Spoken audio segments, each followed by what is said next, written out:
Open the window, children. Open the window now. Open the window, children. Open the window, let the dove fly in. Open the window, let the dove fly in. Mama and Papa are fighting like snakes. Open the window, let the dove fly in. Baby is a crying like her heart will break. Open the window, let the dove fly in. Open the window, children. Open the window now. Open the window, children. Open the window, let the dove fly in. Open the window, let the dove fly in. Neighbors lock their doors, build fences so high. Open the window, let the dove fly in. Don't see what's to discover on the other side. Open the window, let the dove fly in. Borders round countries, borders round the sky. Open the window, let the dove fly in. The only border close you in is the border around your mind. Open the window, let the dove fly in. Open the window, children. Open the window now. Open the window, children. Open the window, let the dove fly in. Open the window, let the dove fly in. Some people have money, some people have none. Open the window, let the dove fly in. What's the use of having money if your heart's gone numb? Open the window, let the dove fly in. This big old world is in a great big mess. Open the window, let the dove fly in. Let's open the window, find peace and rest. Open the window, let the dove fly in. Open the window, children. Open the window now. Open the window, children. Open the window, let the dove fly in. Open the window, let the dove fly in. Open the window, let the dove fly in. Open the window, let the dove fly in. Open the window, let the dove fly in. Open the window, let the dove fly in. Open the window, let the dove fly in. Open the window, let the dove fly in. Open the window, let the dove fly in.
Good morning.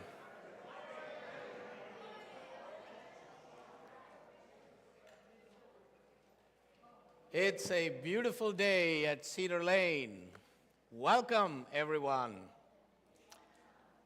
I'm Reverend Abhi Janamanchi, he, him, one of the ministers serving this religious community, and I am delighted to gather with you today in the space of renewal, connection, and celebration. Visually, I am an Indian male in his 50s with dark hair and a graying mustache, and today I'm wearing, what's this, Reverend Ali? Is this burgundy? Burgundy turtleneck and a burgundy vest with a beautiful stole with children's faces on it and dark pants. At Cedar Lane, we are a community where love, it sure does. We strive to explore the eternal, nurture each other, and build a more just world. We open our doors and our hearts to all, welcoming everyone, regardless of background, beliefs, or life experiences. If you're new or still feeling new, we'd love to connect with you. So please raise your hand if you're comfortable doing so, if you're here in person, or introduce yourself in the chat if you're joining us online. I see lots of newcomers and guests here this morning. Let's give them a warm Cedar Lane welcome.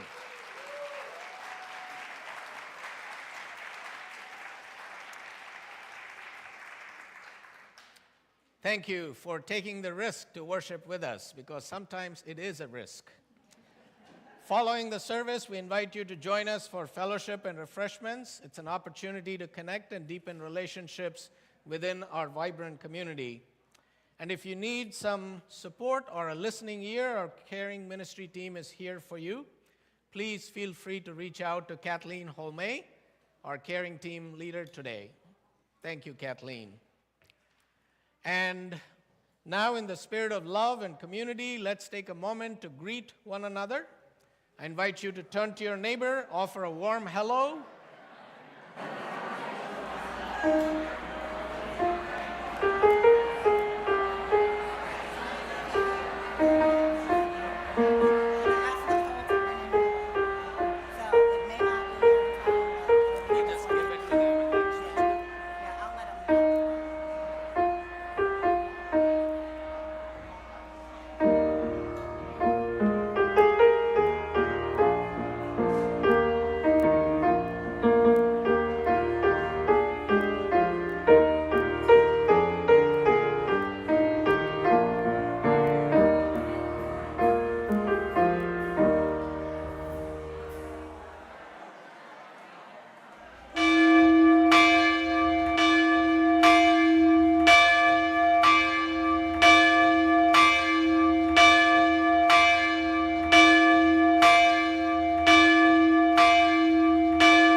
Broken our vows a thousand times.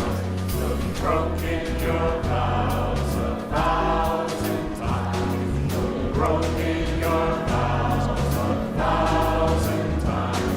You've broken your vows a thousand times. Come, come, whoever you are, wanderer, worshiper, lover of me. Ours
Come.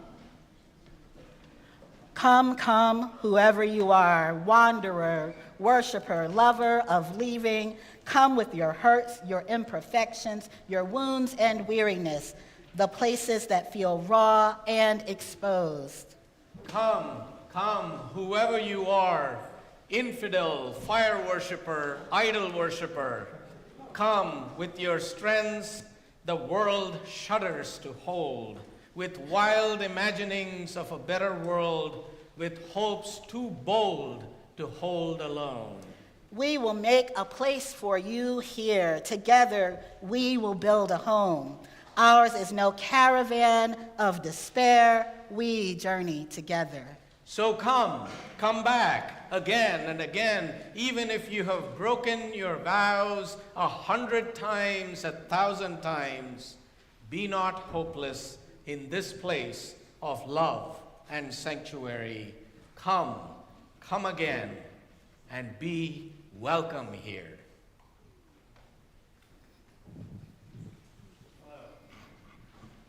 I am Joe Del Sol, your worship associate this morning, and my pronouns are he, him. I'm a late 40s cis white man with graying brown hair and beard and glasses. Today I'm wearing a light blue checkered shirt and blue jeans. As the Narayans come forward to kindle the chalice, I invite you all to share in the chat the location from where you are lighting your chalice. Please rise in body or in spirit and join me in the chalice lighting words.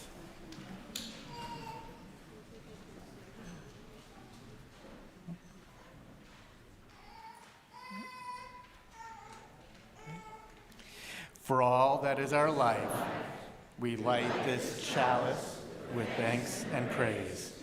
We gather in gratitude for this beloved community, bringing together our joys and sorrows, our hopes and dreams.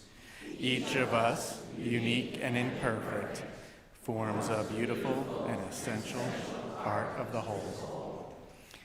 Guided by shared values, we build a mosaic of beloved community, honoring our differences, celebrating our wholeness, and cherishing the love we share.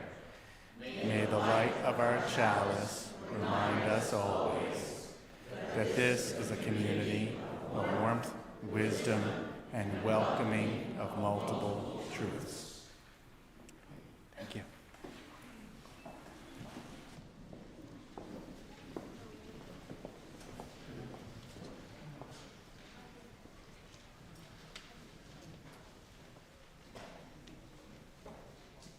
The ceremony that we now join in is both ancient and timeless, spanning generations and cultures.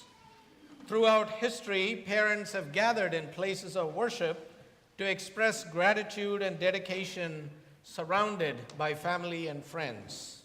Today, we gather to warmly welcome these children into our community, honoring their presence and recognizing their inherent worth, dignity, and divinity. We come together to bestow our blessings upon them and to reaffirm our commitment to their growth and well-being. To the parents of these children, we pledge our guidance and support as they nurture their children's spiritual, moral, and intellectual journeys. We commit to helping shape their path toward the highest ideals and convictions that we hold dear. In embracing this sacred responsibility, we acknowledge the unfolding mystery of life. Through our words, blessings, and promises, we celebrate this mystery, offering the gift of our unconditional love. With reverence and gratitude, we dedicate ourselves to the spiritual practice of parenting, cherishing the bonds of love and community as we travel this journey together. We now welcome the Telu and the Castellano Morse families.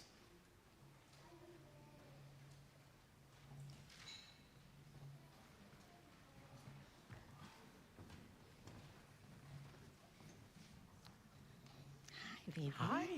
Hi there, sweet boy. How are you? Uh-oh. You got it.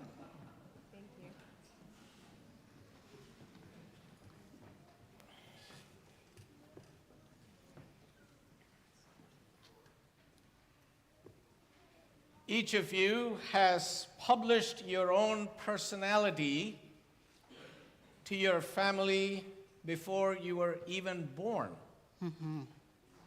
But this ritual is our formal recognition of the amazing persons you are becoming. So we begin by calling you by your names. Christine and Peter, please share the name of this child.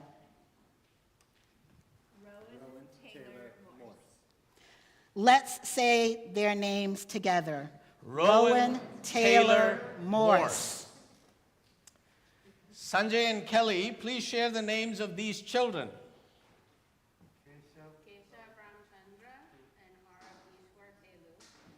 Let us say their names together.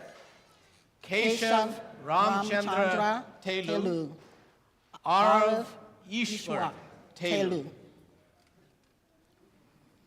Peter, Christine, Sanjay, and Kelly, in bringing these children before us this morning, do you dedicate yourselves anew and pledge to be the best of your abilities to guide your children in the ways of truth, service, and love? Say, we do, or yes? Yes, we do. Say it with conviction.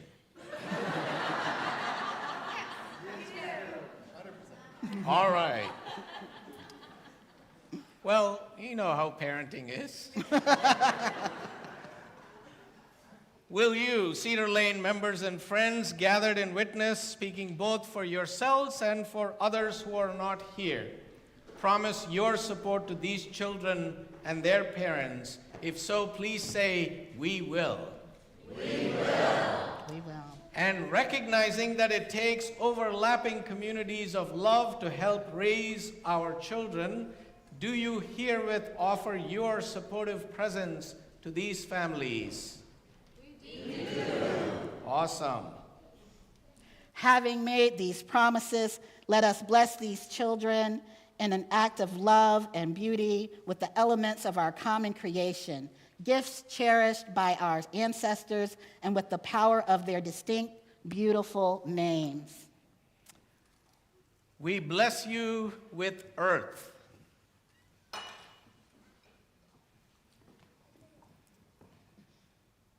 We put dirt in your sock and your shoes so that they represent a strong and steady growth as you grow. May this soil in your sock remind you to play on the earth with joy, walk upon it gently, stay rooted in yourself, and to be sure to track dirt into your house. We bless you with air.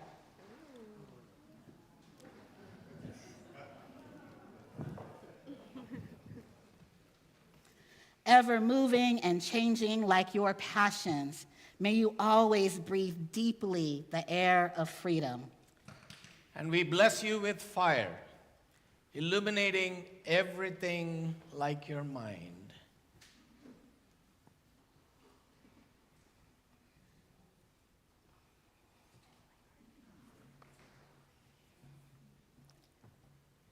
May the love you receive now simmer in your soul, growing into compassion for all people and all living things. We bless you with water.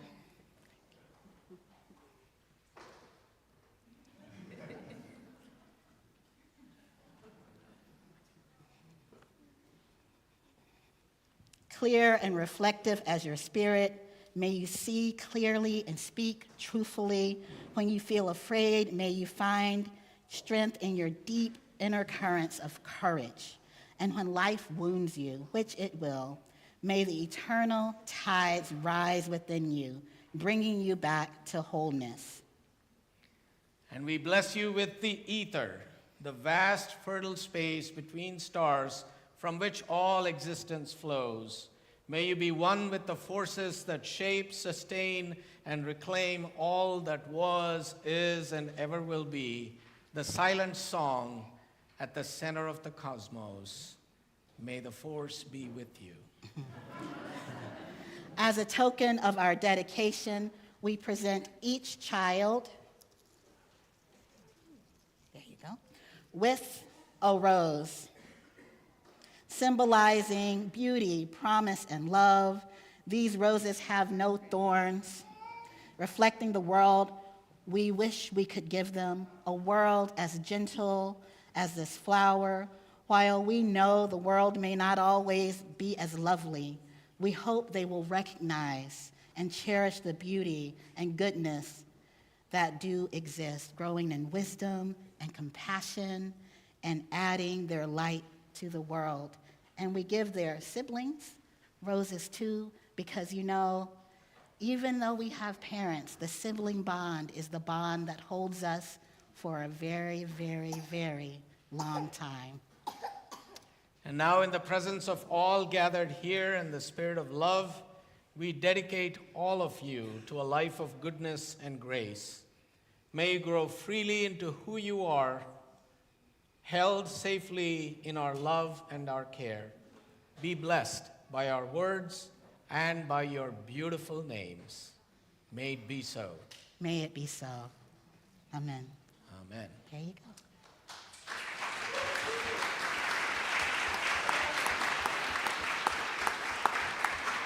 You can go and sit down. Bye-bye, Roland. We invite everyone to rise in body and our spirit to sing We Are. The words are on screen as the children and youth leave for their faith formation programming.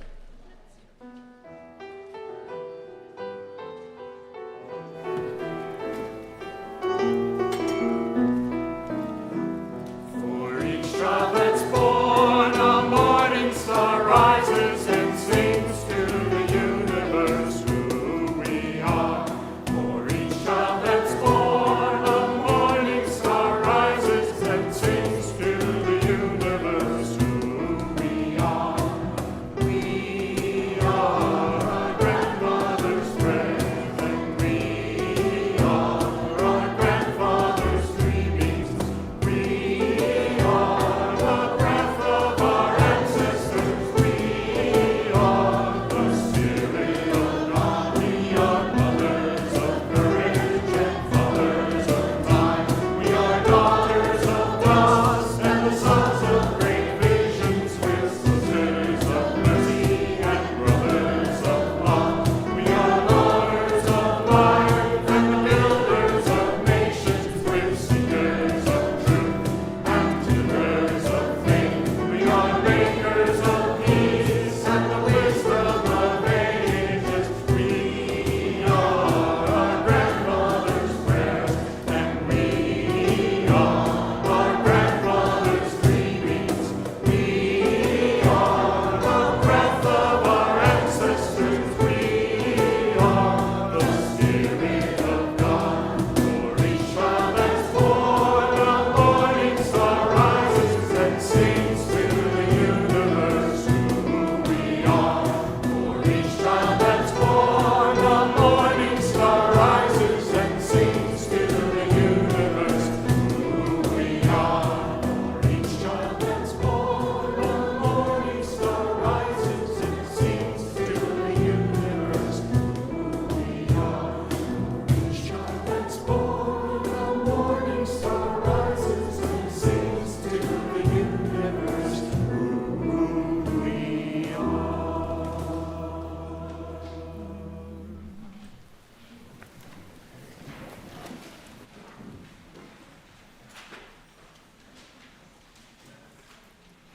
As we enter this sacred time of sharing joys and sorrows, let us pause, take a deep breath, and ground ourselves in this present moment.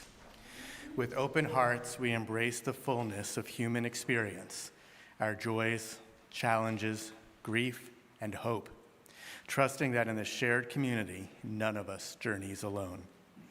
Today, we hold close Eileen Kane with Reverend Richard and Aza Nugent as Eileen recovers from heart surgery at Washington Medical Center. We also send healing wishes to Lynn Peters, who is recuperating at home after a stroke. We celebrate new life with Farzana Nawabi and Abdul Mamand, One of the Afghan families Cedar Lane is helping to settle here in the U.S. as they welcome their baby girl, Halima. We also turn now to give our wholehearted congratulations to Rev Ali for his recent wedding engagement to Reverend Jakaran Ola Oya. Best wishes and all our love, Ali.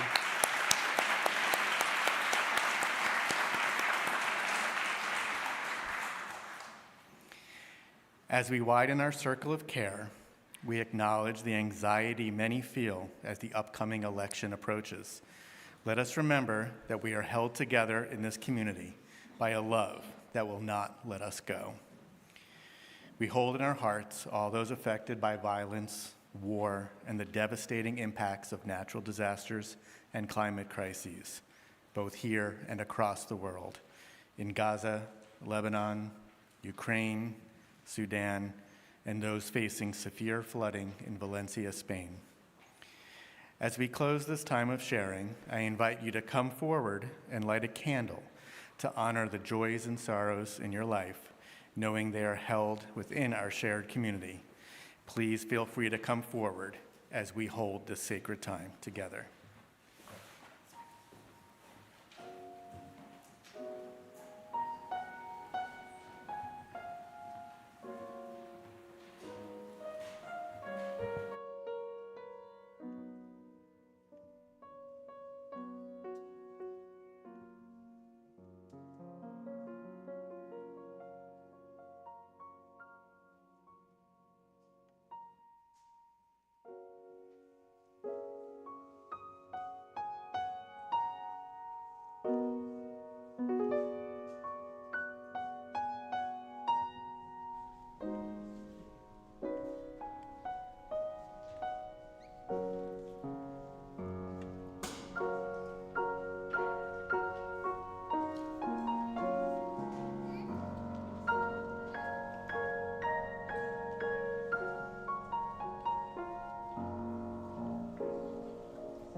Let us take a moment to center ourselves, inviting our mind, body, and spirit into this space, made sacred by our presence and the presence of the holy, known by many names.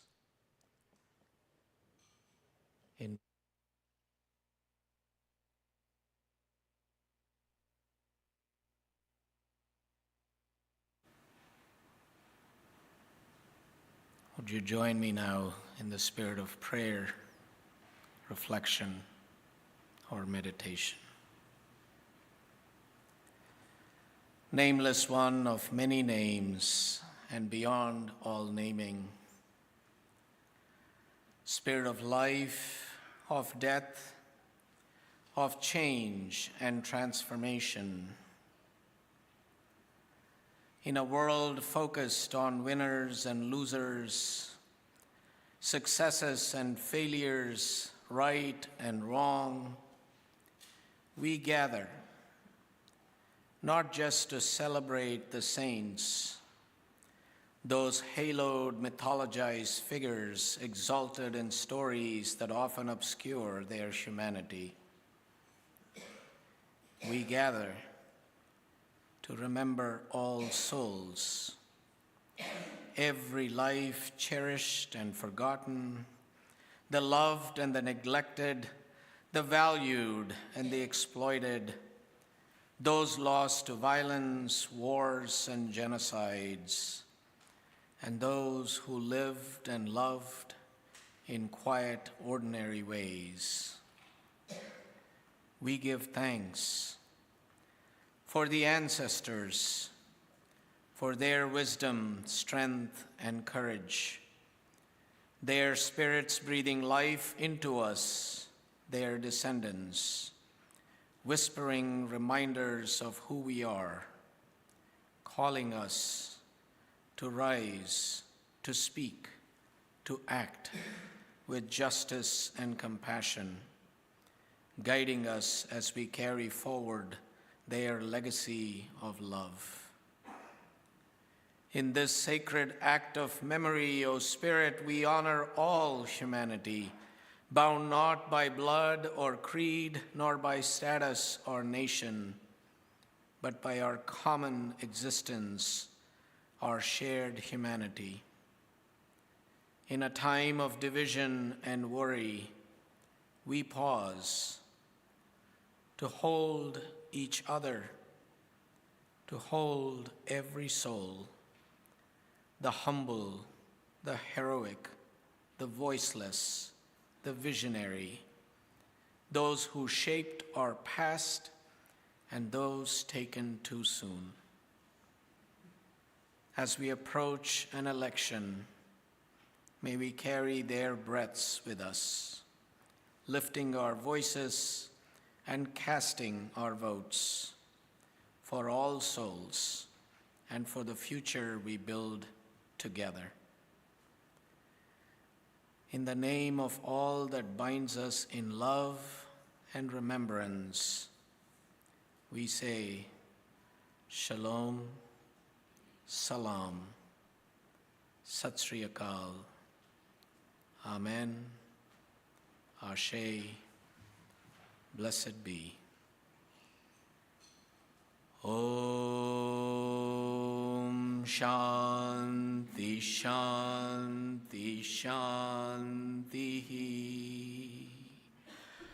Om Shanti Shanti Shanti. Om Shanti Shanti Shanti.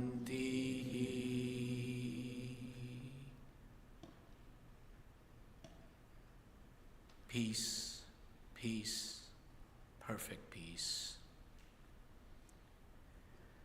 As we enter a moment of silence together, you're invited to rise in body or spirit, to speak the names of loved ones you hold in remembrance, or share their names in the chat. May we hold the silence as the silence holds us.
the spirit and resonance of breath still filling this space, reminding us of the connection we hold to those who came before us. Singing breaths, we remember that we are sustained by the dreams and sacrifices and lives of the ancestors who dreamed of and built this community, a place where each of us finds belonging, purpose, and strength. Today, as we give honor to their legacy, the offering we take each Sunday is a sacred ritual just as essential as lighting our chalice or singing together. It is a way of saying yes to all that Cedar Lane represents, of reaffirming our commitment to worship together, care for one another, and serve our wider community. Today's offering supports Action in Montgomery, AIM, a multiracial, multi-faith organization that builds power and drives meaningful change across Montgomery County's neighborhoods, congregations, and schools. Founded in 2000, AIM has been a strong force for justice, empowering citizens to advocate for affordable housing, universal pre-K, climate action, and more. Cedar Lane, as a founding member, has been an active partner in this work, joining efforts to make our county a more compassionate and just community. At a recent gathering, over 400 AIM supporters, including many first-time advocates, joined the county executive to secure real commitments for a better community. This is AIM's strength. When people unite, change happens. Regardless of the national election, AIM's mission remains to build a county and state aligned with our values. Working with PATH, ACT, and all other allies, AIM is moving Maryland toward greater justice and equity. Your support today fuels Cedar Lane's mission and AIM's vital work. Every gift, whatever its size, is a commitment to the future we are building together. The offering will now be joyfully given and gratefully received. Thank you for all you give to make their work possible. Good morning. I am told that Reverend Amy Carol Webb wrote this song before she was a reverend. She had been knocking on doors in 2008 to get out the vote, and after a particularly hard day, she went home and wrote this song. I want to teach you the chorus real quick. I want you to sing it with me as you are moved and willing and able to do so. I suggest, and Reverend Amy Carol Webb suggests, we can change the word stand to rise or move or sing. An action word of your choice. The words that I've chosen are moving forward. The chorus goes, I will stand with you, or whatever word you choose. I will stand with you. Will you stand with me? Say it back. I will stand with you. Will you stand with me? We will be the change that we hope to see. In the name of love, in the name of peace. In the name of love, in the name of peace. Will you move forward with me? Will you move forward with me? All right, we're ready. I'll move forward with you. You move forward with me. We will be the change that we hope to see, in the name of love, in the name of peace. Will you move forward with me? All right, together now. I'll move forward with you. You move forward with me. We will be the change that we hope to see, in the name of love, in the name of peace. Move forward with me. When justice raises up its fist and fights to stop us, in our tracks. We will rise, and as one resist, no fear nor sorrow can turn us back. Here we go. I'll move forward with you, you move forward with me. We will be the change that we hope to see. In the name of love, in the name of peace, will you move forward with me? When pain and hatred turn up an angry voice and try to shout down one joyful song, we will rise in a joyful voice, loud and clear and ever strong. I'll move forward with you, you move forward with me. We will be the change that we hope to see. In the name of love, in the name of peace, will you move forward with me? When broken hearts come knocking on our door, and lost and hungry and so alone, we will reach as we've reached out before, for there's no stranger in this our home. I'll move forward with you, you move forward with me. We will be the change that we hope to see. In the name of love, in the name of peace, will you move forward with me? So who is moved to stand or rise as you are willing to able as we sing this chorus? Come on. I'll move forward with you, you move forward with me. We will be the change that we hope to see. In the name of love, in the name of peace, will you move forward with me? I'll move forward with you, you move forward with me. We will be the change that we hope to see. In the name of love, in the name of peace, we'll move forward together. In the name of love, in the name of peace, will you move forward with me?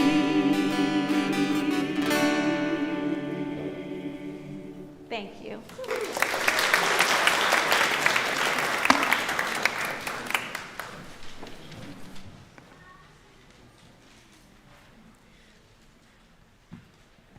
Good morning, Cedar Lane. Good morning. My name is Neha Narayan. I'm a junior at Montgomery Blair High School and a part of this very congregation. Visually, I'm a brown teenage girl of Indian heritage with black hair, dark brown eyes, and I'm wearing a black and white striped sweater. So you may be wondering what I, as a young person, am doing up here on this stage that so many incredible leaders, advocates, and bold voices use as an outlet to share their beliefs, call to actions, and powerful testimonials. I'm here because I believe in everyone's ability to make an impact through civic engagement, even and especially those who are often overlooked, dismissed, and discouraged to step up and take action. And I'm here to talk a little bit about my own journey through that. This passion for civic engagement that I hold all began in my freshman year of high school when my English teacher assigned us a project to examine as a class what issues mattered most to us and create a visual guide or performance of some sort that showcased said issues. And I remember that the room buzzed with passion as hands shot up in the air and my classmates and I shouted out our answers: climate change, education, social justice. And initially, I left that class feeling fulfilled. Like, okay, it's so fun to think about all these issues that matter to us and that we can all talk about and agree on collectively. But there was something nagging me slightly about that class discussion, and that's when it hit me. If we care so deeply, what are we doing to act on it? And as I reflected some more, I came to the realization that it's because It is so much easier to talk about change, to agree on it, to share our feelings, than to get out into the world and do something about it. Because real change means real disagreements. Real change means real pushback. Real change means facing the reality of where we are now and where we need to be. Flash forward to the summer of 2023, I felt this electric mix of excitement and energy as I knew that an election year was approaching. And I started looking into ways I could actually stay active in my community. So I found an opportunity to be a part of a fellowship for a local congressman, and I dove headfirst into that. And through that experience, I was confronted with activities that I had never engaged in before: phone banking, canvassing, writing postcards to voters in swing states. And the purpose of the fellowship was to work with other youth and political leaders to help encourage people to get out and vote, even if they were not convinced by our side of the ticket. And trust me, there's nothing quite like the feeling of knocking on a door and sparking a conversation with a person about the importance of voting. It's empowering, not just for me, but for everyone involved. And one moment that really drove this home for me was happening during a phone banking conversation. I was nervous. My hands were literally shaking as I dialed the numbers. And then I reached a woman who was skeptical about voting, an independent from Pennsylvania who hadn't voted since the 2008 election. She said she felt like her voice didn't matter. It was just one vote in a sea of millions. She told me, "What does it matter whether I do or don't? It won't make a difference in the final outcome." And at that moment, I felt a fire inside me.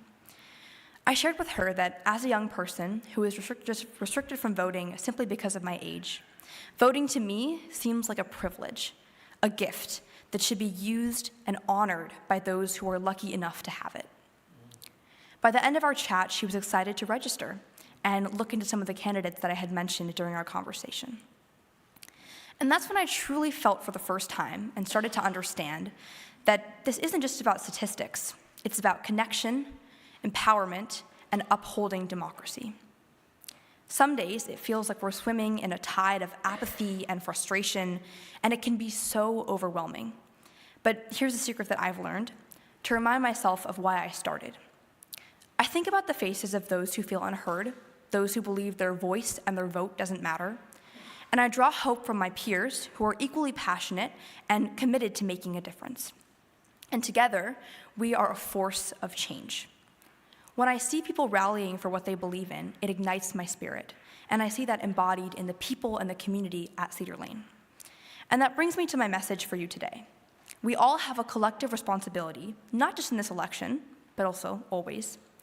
Our voices matter, and we must support each other in engaging with democracy. Whether it's registering voters or organizing discussions or simply encouraging friends and families to get involved, every single action counts.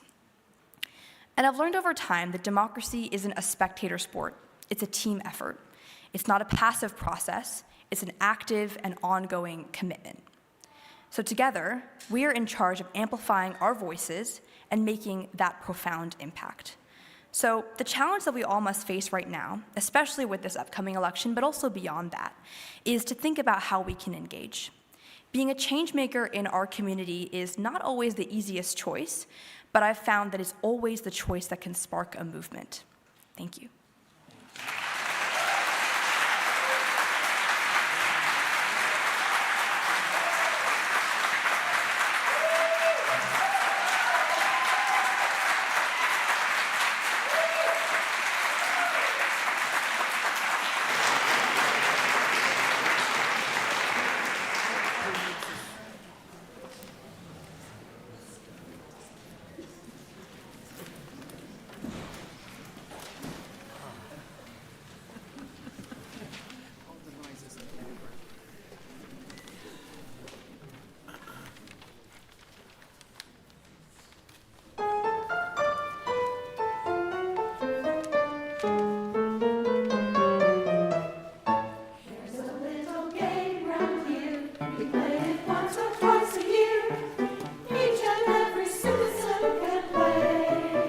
Set up all kinds of polling places full of friendly, helpful faces beckoning us out to voting day.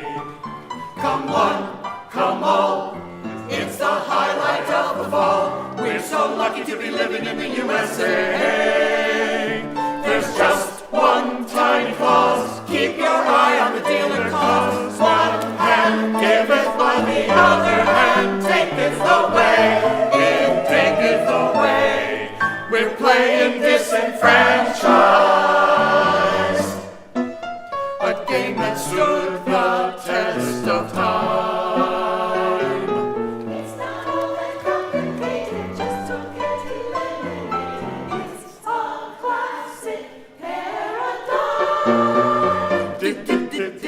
Disenfranchised, this is the way it's always been. Ever since the tabulated votes were all from educated white landowning men.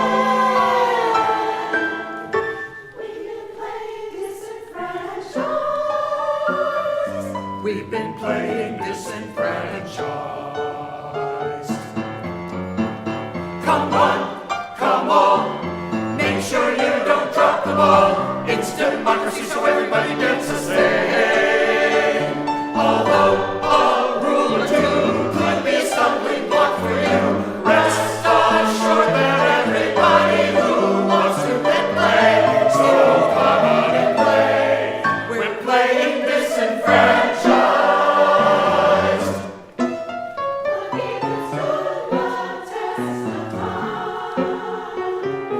It's not all that complicated, just don't get eliminated. It's a classic paradigm.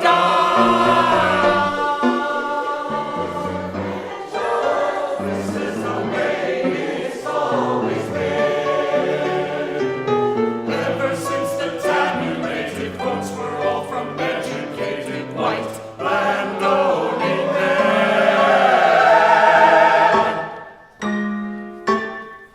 The rules are simple, the rules are fun. They are the same for everyone. Are you ready? It won't take long to help you out. We wrote this song. Don't be homeless on parole. Need translation at the pole. Need time off or need a ride. Need a helper by your side. Need to vote a different day. Find your poster far away. Resume a voting day or two. Or not have your ID with you. Don't be purged or relocated. Or be incarcerated. Live upon a reservation. Not have prior registration. 'Cause some other rules we're still debating. It can be a tad frustrating.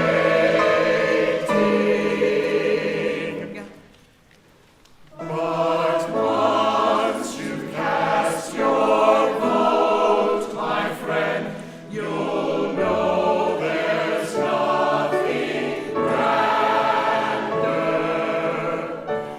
No longer will you be a mere bystander until you stop and take a little gander and find that you are in a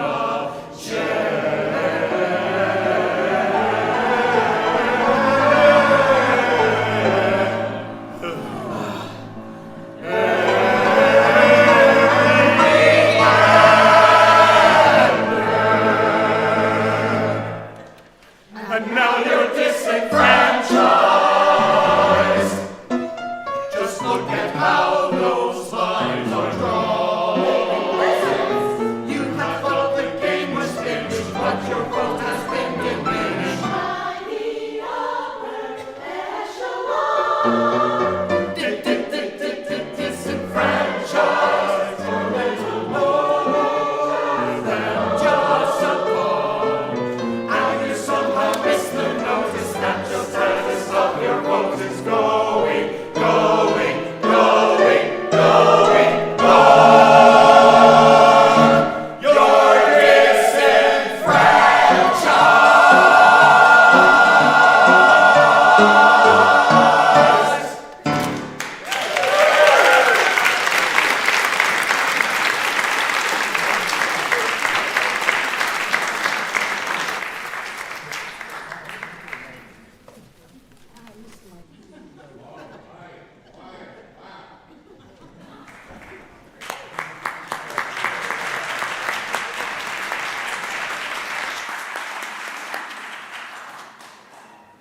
And thank you, Neha, for that powerful testimonial. All right.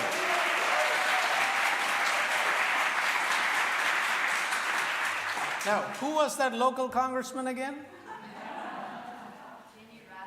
Woo!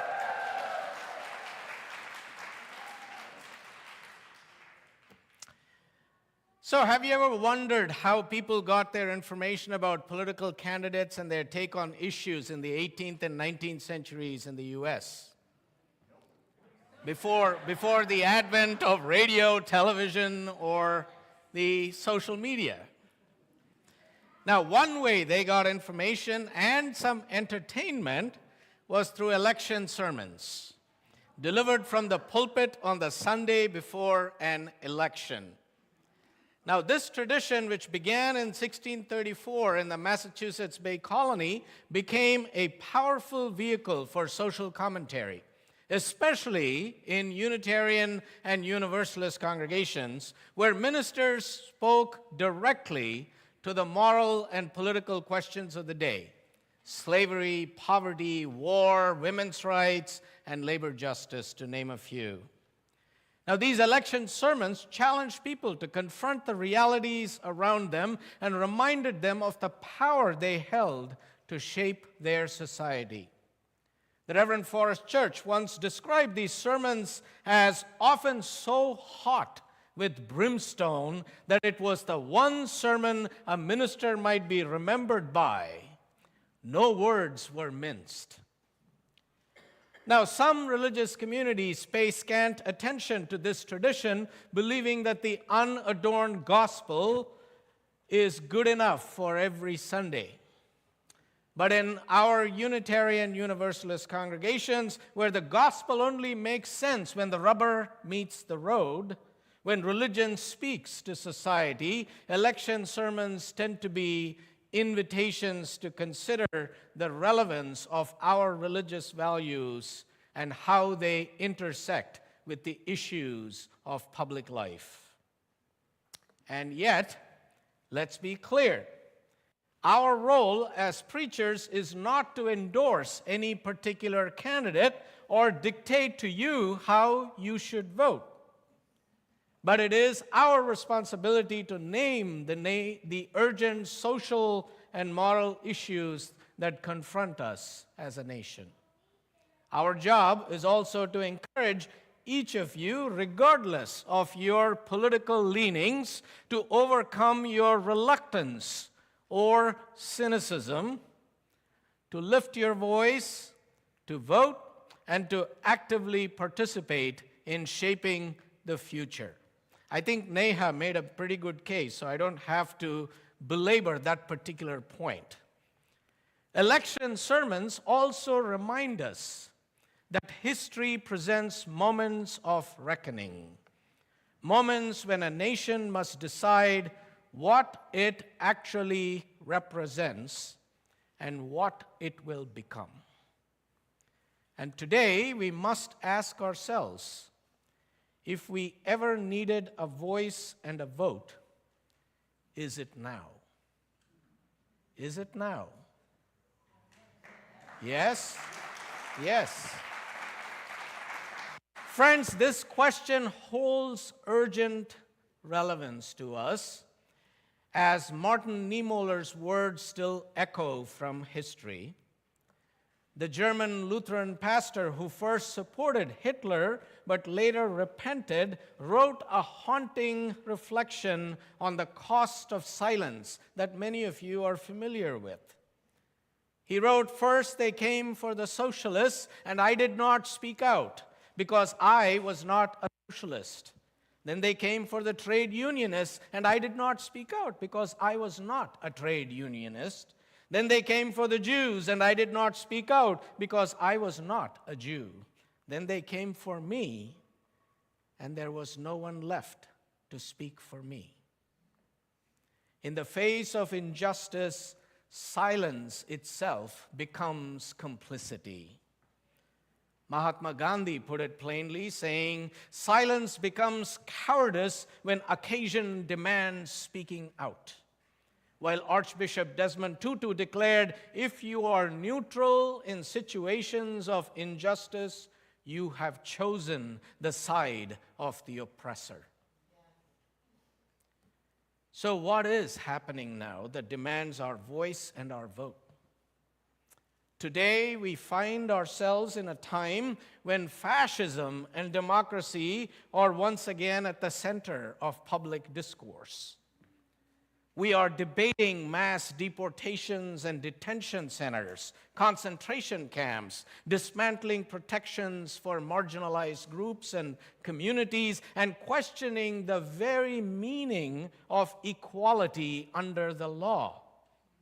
We have politicians saying that the minimum wage, which is at $7.25 and hasn't been raised since 2009, is way too high, while CEO pay continues to skyrocket and working families struggle more than ever.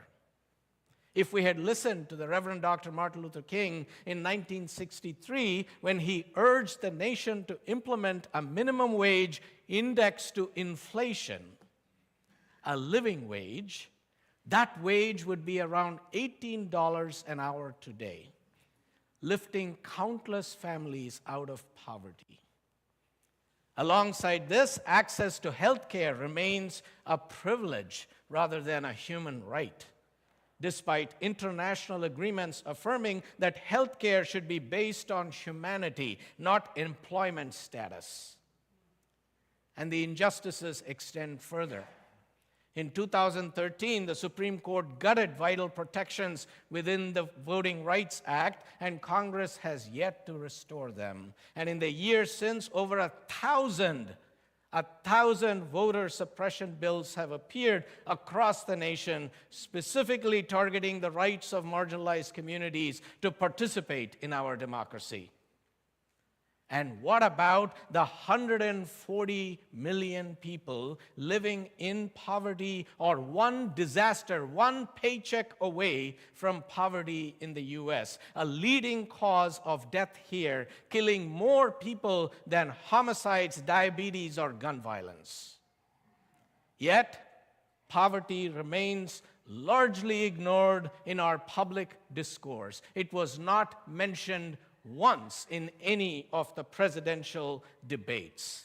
It is as if poverty itself has been cast aside by those shaping our laws and policies, left to persist in silence. This silence is a form of complicity, allowing the cycle of suffering and neglect to remain unbroken. And these realities demand our attention, our voice, and our vote.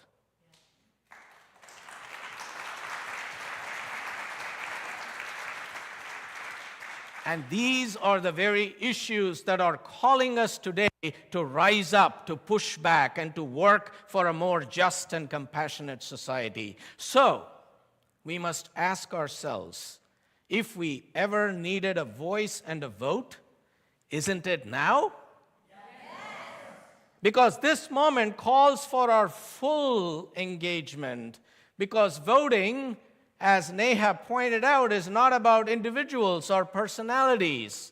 It is about policies that protect and uplift. As Dr. King urged, give us the ballot. If we have it, then we must use it, and use it wisely. Our Unitarian Universalist values compel us to look forward and ask, what kind of future are we building? Will we shape an economy that serves the powerful few, or will we work toward a beloved community, even if it is incrementally, that serves all?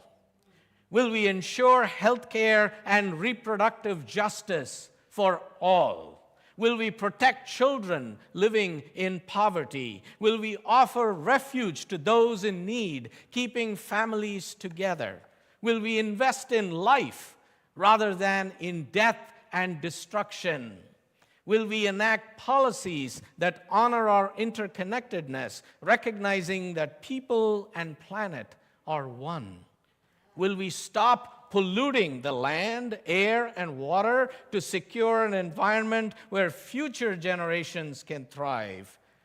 Will we protect voting rights for all, ensuring free and fair elections so that every voice is heard.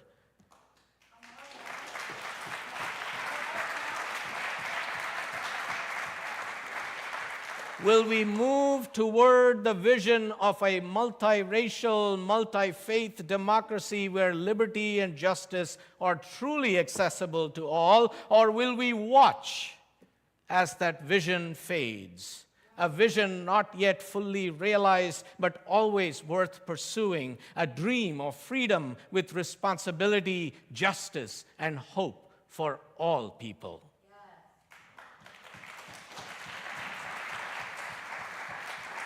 You see, these are not just questions I'm throwing out at you.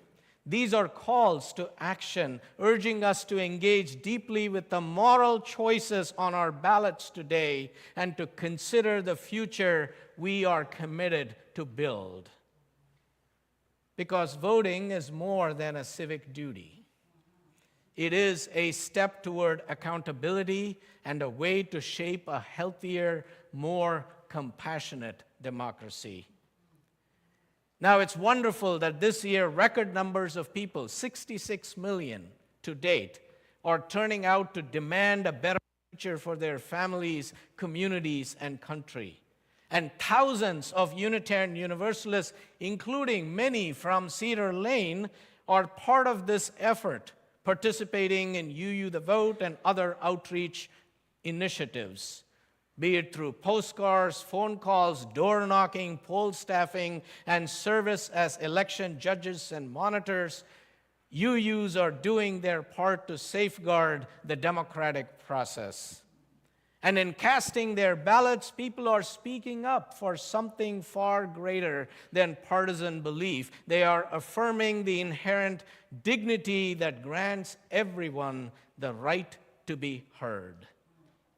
And each vote reflects this sacred right, the moral foundation on which our democracy rests. And we must protect the vote. We must count the vote. And we must defend that foundation no matter how long it takes or who may try to obstruct it, because the strength of our democracy depends on it, because our lives depend on it.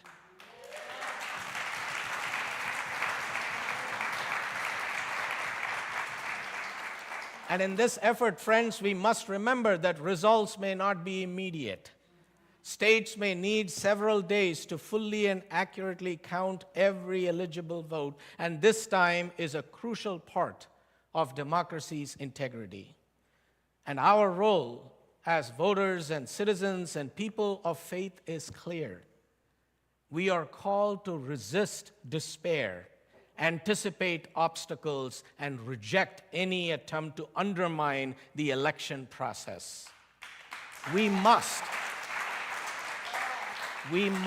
stand firm, ensuring that every vote is counted and every voice heard.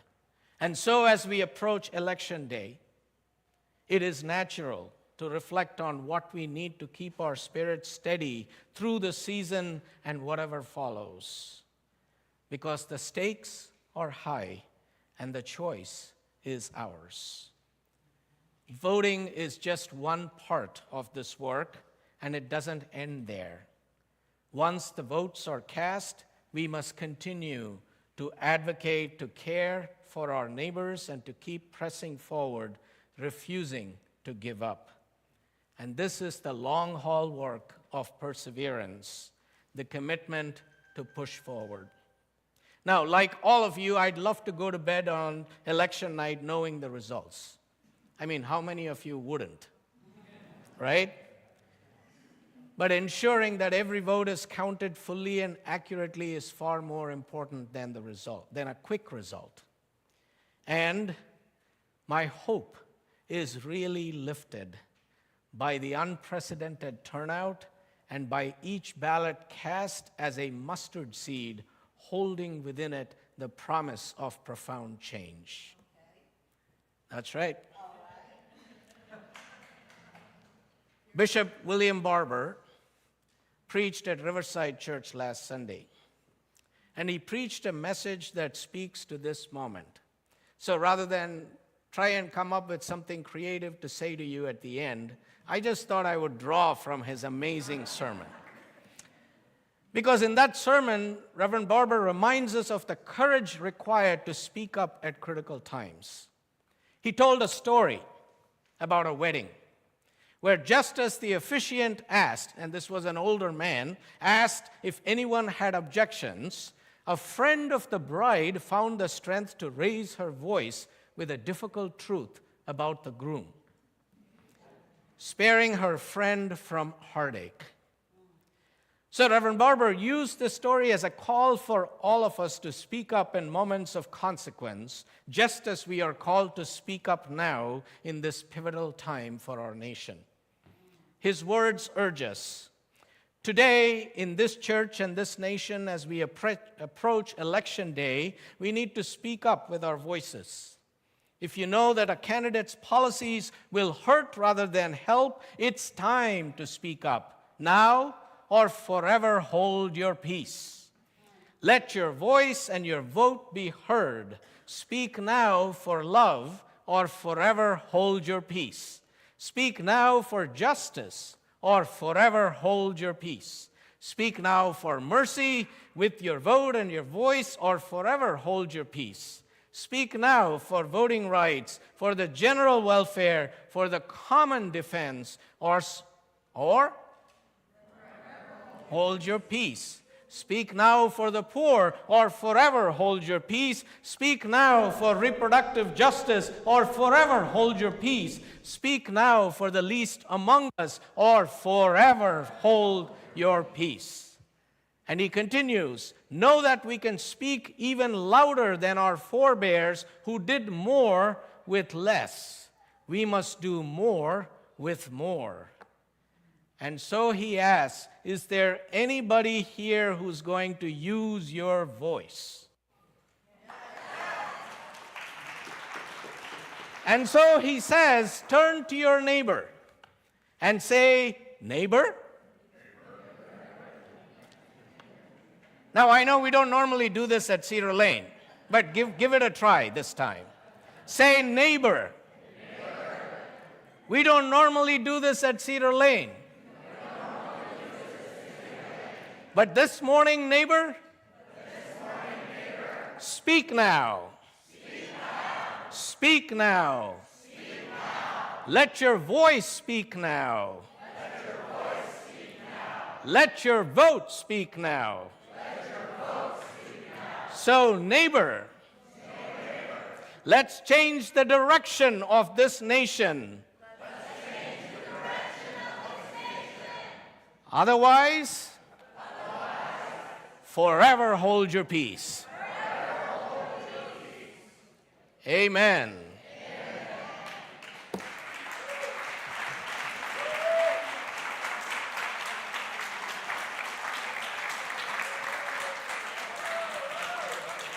And now together, let's carry the words of Bob Marley in our hearts and our voices. Get up, stand up for your right.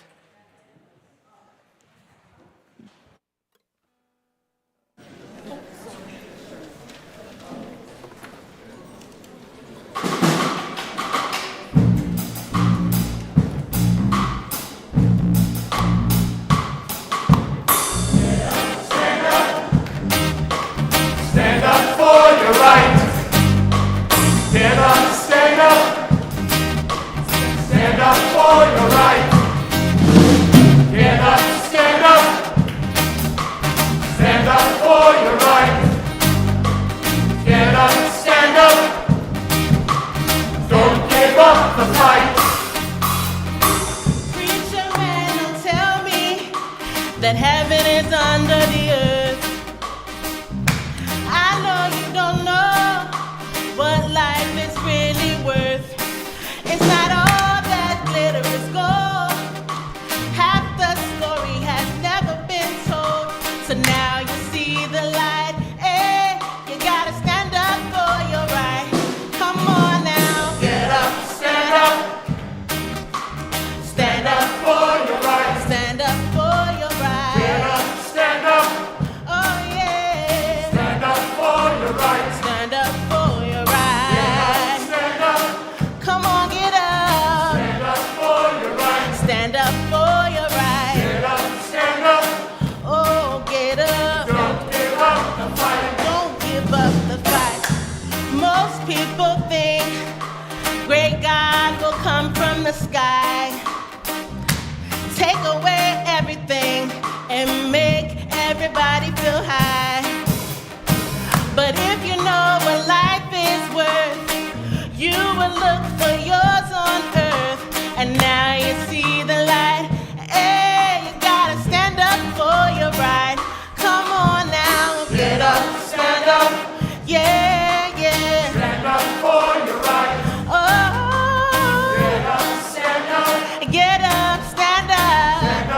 We're sick and tired of your ism and schism game. Die to go to heaven in Jesus' name, Lord.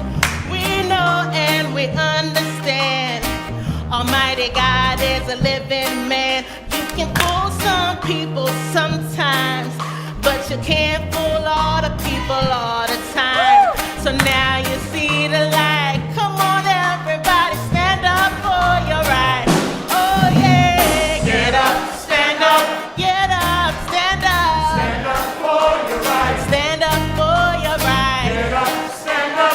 In the morning. Stand up for your rights. And in the evening. Get up, stand up. Don't give up, no. Stand up for your You gotta stand up for your right. Get up, stand up. Get up, stand up. Don't give up the fight. Oh yeah, get up, stand up. Come on now, stand up for your right. Stand up for your right. Get up, stand up. You can do it. Stand up for your right. Don't give up the fight. Come on now, stand up for your right. Get up now, get up, stand up. Yeah, don't give up the fight.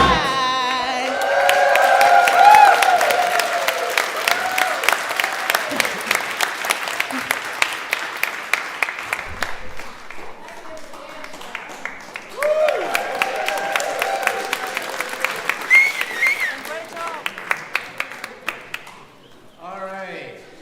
How do you follow that with announcements?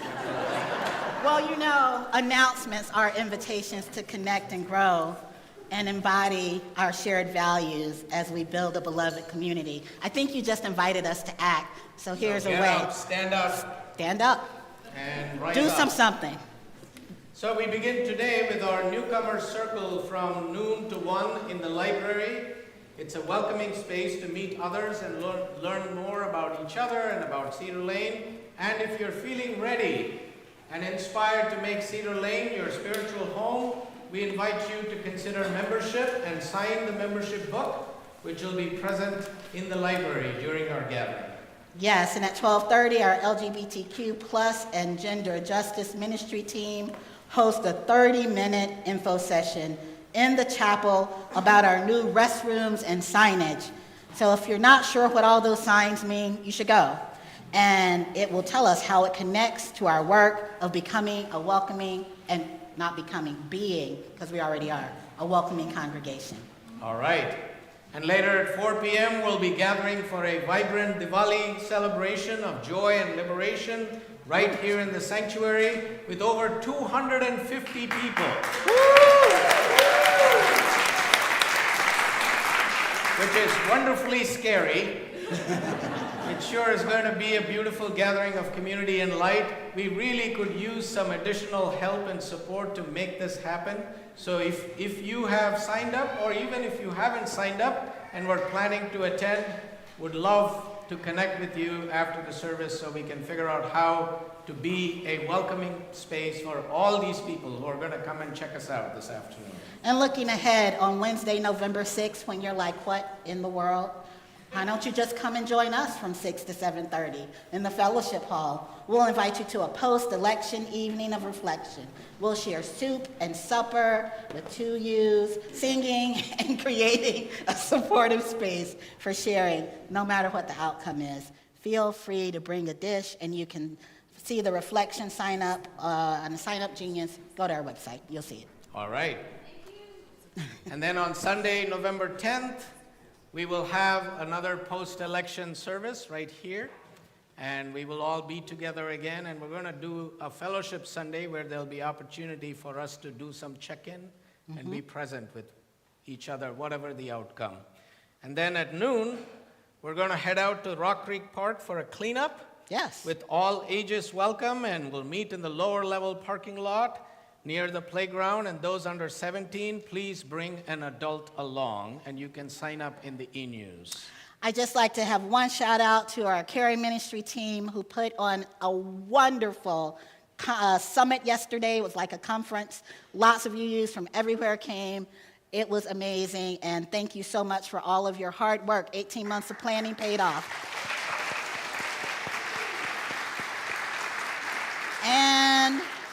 Finally, to strengthen our mission, y'all, Cedar Lane's Nominating and Leadership Development Committee, NLDC, is seeking members for the Board of Trustees, its committees, or the NLDC itself.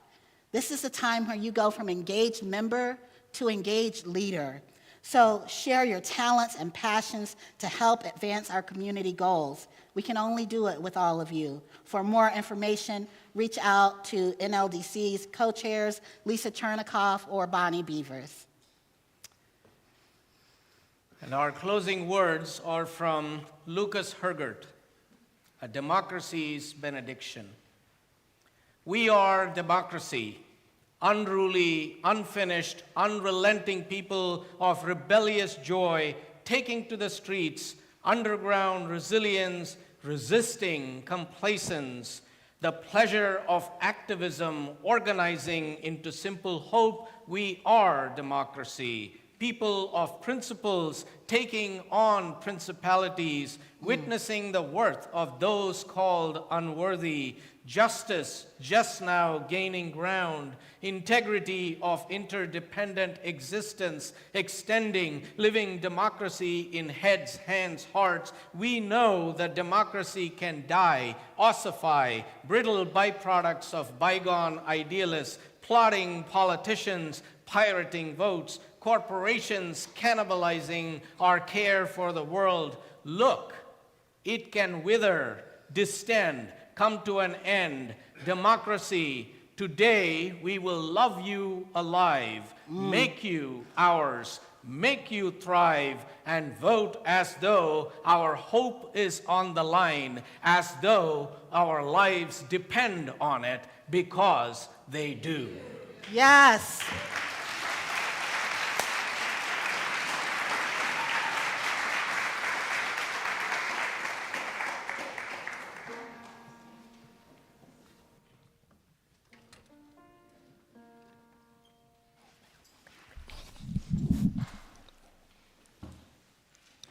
I'm gonna keep on moving forward. Keep on moving forward. Keep on moving forward. Never turning back. Never turning back. I'm gonna keep on moving proudly. Keep on moving proudly. Keep on moving proudly. Never turning back. Never turning back.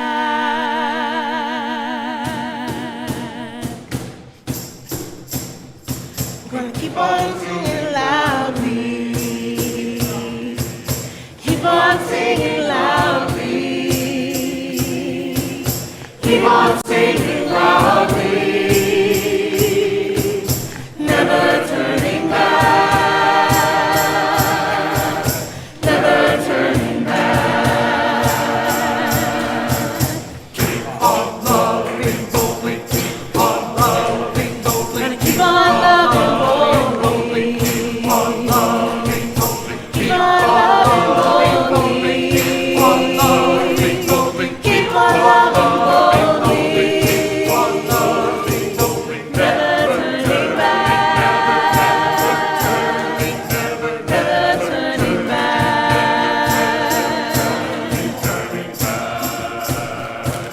Keep on moving forward. Keep on moving.